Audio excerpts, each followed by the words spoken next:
Oi pessoal, eu sou a Nick e estamos de volta aqui na Geek Hive. E no vídeo de hoje nós vamos falar muito sobre Agatha. Vamos falar sobre os 3 primeiros episódios de Agatha, o que nós sabemos da personagem até agora, e também alguns detalhes escondidos e teorias do que vem por aí, provavelmente no restante da temporada. Agatha Harkness é uma bruxa de pelo menos centenas de anos que, a princípio, era uma bruxa normal que fazia parte de um coven normal até o momento em que ela quis ficar mais poderosa. E então ela descobriu o Darkhold, que é um livro de magia das trevas extremamente poderoso, com o qual ela aprendeu a absorver a magia de outras bruxas quando fosse atacada. Após a morte do Visão, quando a Wanda colocou um feitiço na volta da cidade de Westview e criou o Hex, a Agatha foi até a cidade para descobrir o que estava acontecendo e quem que podia ter tanto poder assim. E foi assim que conhecemos Agnes, a vizinha fofoqueira e enxerida, que no fim das contas estava por trás de todas as sessões de terapias vividas por Wanda. Eu reassisti os últimos episódios de WandaVision para fazer esse vídeo e agora, com o conhecimento do que já sabemos sobre o filho da Agatha, eu acredito que no fundo, ela queria descobrir como que a Wanda tinha trazido o Visão de volta à vida e os filhos dela a vida, justamente para que ela, Agatha, pudesse talvez salvar o próprio filho Nicholas. Mas, no final do seriado WandaVision, após um confronto entre as bruxas, a Wanda absorve os poderes da Agatha e prende ela dentro do próprio corpo, na persona da Agnes, a vizinha fofoqueira. E depois, em Doutor Estranho no Multiverso da Loucura, nós descobrimos que a Wanda estava usando o Darkhold depois de ter conseguido ele da Agatha, e ela acabou sendo corrompida pelo livro. E acabou fazendo algumas coisas, no mínimo, duvidosas, sendo que a Wanda era a vilã do filme. No fim, a Wanda morre, se sacrificando para destruir todas as cópias do Darkhold existentes no universo. E nisso, o primeiro episódio do seriado da Agatha começa com ela ainda presa dentro do próprio corpo, vivendo o dia a dia como se ela fosse a Agnes, mas desde a morte da Wanda, ela começou a agir mais estranhamente que o normal, conforme os vizinhos nos contam no primeiro episódio. E o primeiro episódio dá muitos ares de WandaVision, onde cada episódio tinha uma temática diferente de acordo com os seriados que a Wanda gostava de assistir quando era mais nova. Só que aqui a Agatha, ou Agnes, está vivendo como se fosse um drama policial, com imagens muito parecidas com alguns episódios de True Detective, mas principalmente de Mare of Easttown. A Agatha Agnes se vê como uma policial que investiga a morte de uma jovem mulher cuja descrição, coincidentemente, é muito parecida com a da Wanda, incluindo até os dedos das mãos e dos pés, que na Wanda ficaram pretos pelo uso de magia sombria do Darkhold. Com a ajuda da Rio, que a gente não sabe ainda, mas é uma bruxa que conhece a Agatha, mas acredito que não dá pra dizer que elas são amigas, ou que eram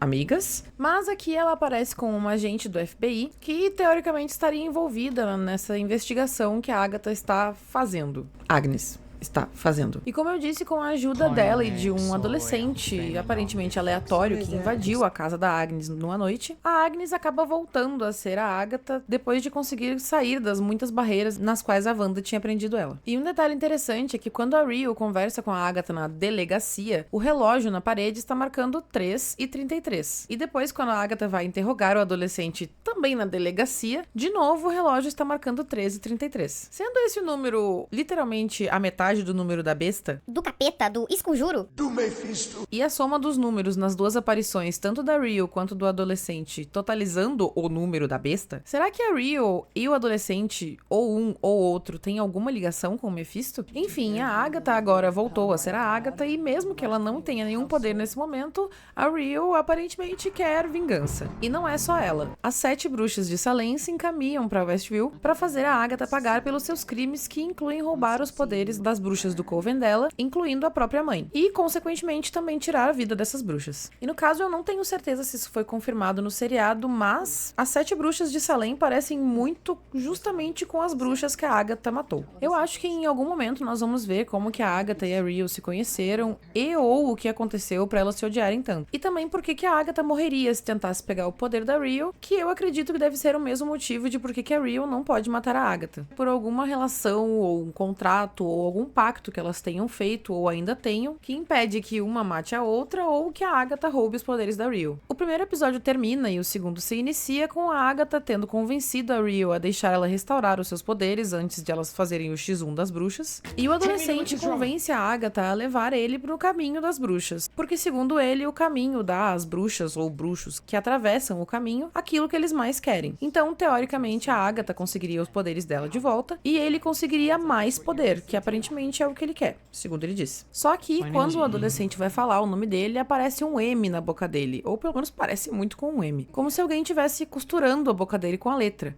ou até como se a magia que tá impedindo a Agatha de ouvir o nome dele estivesse sendo refeita ali naquele momento. E eu fiquei pensando, será que é algum resquício de magia, talvez da Wanda? Ou será que é o Mephisto? Eu acredito que ele possa ser ou o Wicano, que é o Billy Kaplan, que é o filho da Wanda, ou o próprio filho da Agatha, que é o Nicholas Scratch, que podia estar vivendo preso em um feitiço próprio sem saber que a Agatha Harkness é a mãe dele. Mas eu também acho que seja possível que a própria Agatha tenha colocado um feitiço no filho dela, que no caso seria esse adolescente, para que ninguém soubesse quem ele é. Mesmo ela tendo dito eventualmente no episódio 3 que ela não faria um sigilo porque não é uma coisa que ela faz. E sim, gente, teoricamente tanto o Billy quanto o Nicholas estão mortos ou não existem. Só que, né, magia. A própria Wanda criou o Visão e os filhos dela dentro do Rex praticamente de forma espontânea, sem nem ter noção do que estava fazendo. Então, com certeza teriam explicações para que ele fosse um desses dois. Mas, enfim, para abrir a porta para conseguir entrar no caminho, a Agatha precisa de um coven. E no caso, ela precisa de uma bruxa de adivinhação, uma bruxa de poções, uma bruxa de proteção e uma bruxa verde para conseguir percorrer o caminho. A Agatha consegue a bruxa de adivinhação, que é Lilia Calderu, uma bruxa de pelo menos 450 anos que lê a sorte ou o futuro das pessoas, e parece já ter sofrido muito com isso.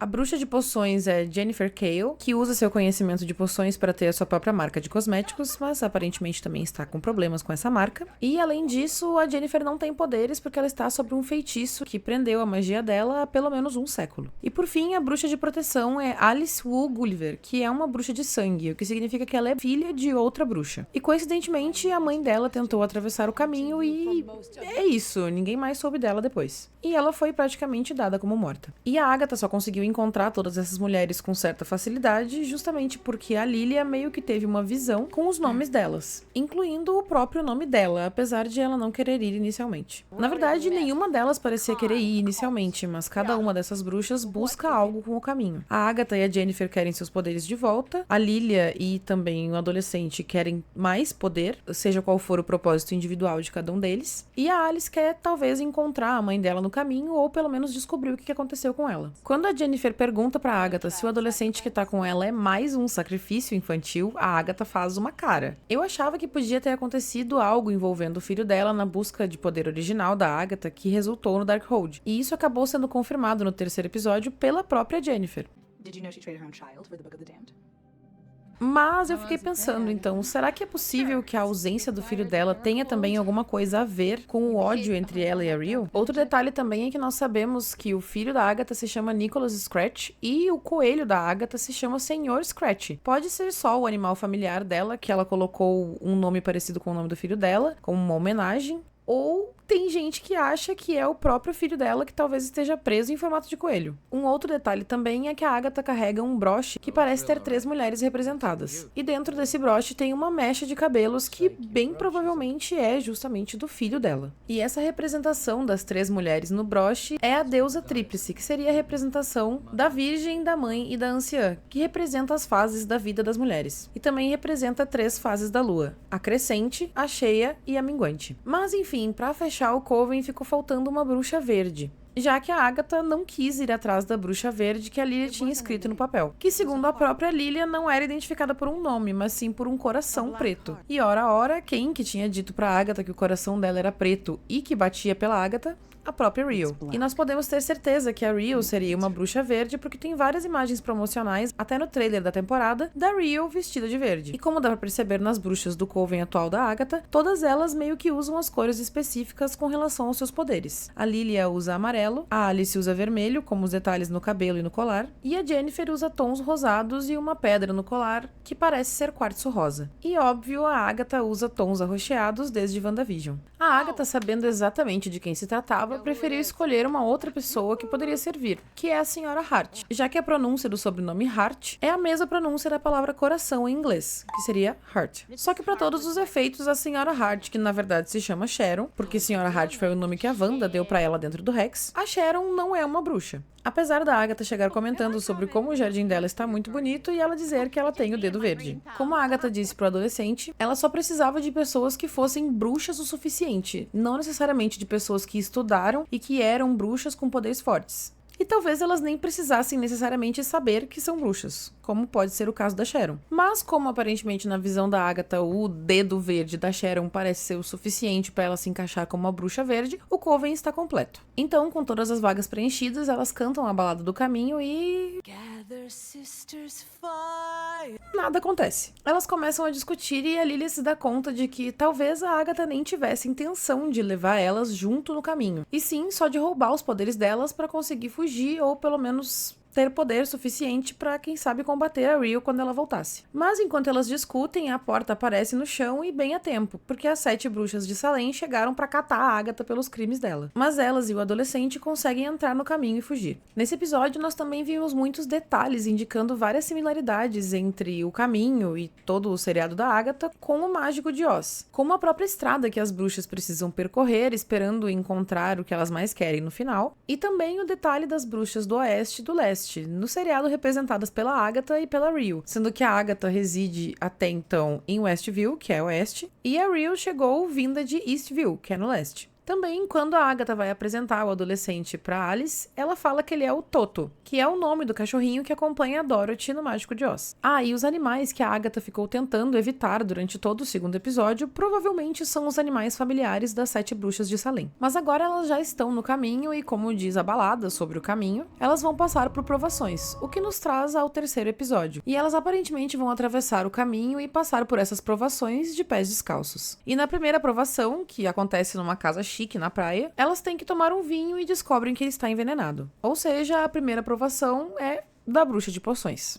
A Sharon foi a que mais bebeu e que bebeu primeiro, então ela sentiu os efeitos colaterais primeiro. A Agatha fingiu que tinha bebido, mas na verdade ela não bebeu. E quando eles percebem e tentam fazer ela beber, ela quebra a taça. Mas magia, né, gente? Outra taça se enche magicamente e ela tem que beber. Quando ela se recusa de novo, o adolescente diz que então ele vai beber e aí ela fica muito protetora de repente e impede. E acaba bebendo. Depois disso, todas elas incham como se tivessem aplicado ácido hialurônico de baixa qualidade em muita quantidade. E quando elas voltam ao normal, todas começam a ter alucinações. A Jen alucina com um homem que tentou matar ela e que depois descobrimos ser quem não só prendeu os poderes dela, mas também roubou os poderes dela. A Alice alucina com a mãe dela, a Lily alucina com a morte, aparentemente, ou com várias pessoas mortas, pelo menos, e até a Sharon alucina, aparentemente com o momento em que ela estava presa sob o feitiço da Wanda. E a Agatha alucina com o choro de um bebê, mas quando ela vai ver, não tem bebê nenhum, só o Darkhold. A Jen consegue fazer uma poção para elas sobreviverem e eu acho que todas as provações vão ser basicamente isso. Elas vão ter que descobrir formas diferentes de sobreviver. Ela precisa do cabelo de todas elas para acrescentar na poção antes delas beberem, só que elas esquecem de colocar o cabelo da Sharon. E elas também praticamente esquecem de dar a poção pra Sharon até que é quase tarde demais. Mas parece que elas conseguem dar a poção pra Sharon a tempo, porque o relógio para de contar, que estava contando desde que elas tinham bebido vinho pela primeira vez, e depois uma porta se abre pelo forno, que parece ser a saída do local.